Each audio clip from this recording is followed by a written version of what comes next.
عم باكل لسندويشة الترند اللي هي لبنة مع مكدوس. السندويشة لذيذة، جربوها.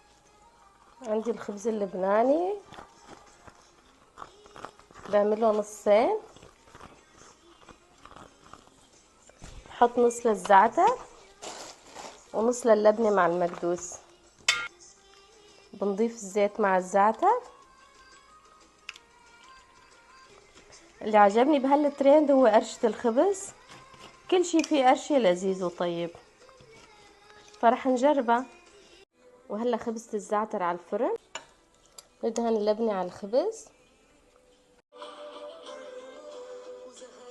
نصف الخيار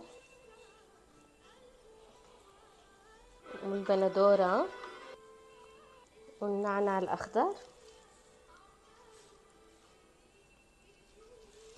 الزيت،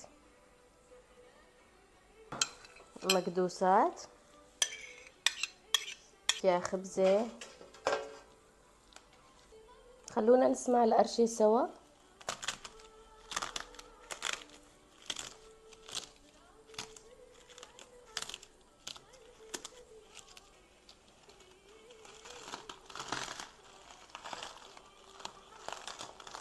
شكلها حتكون طيبة.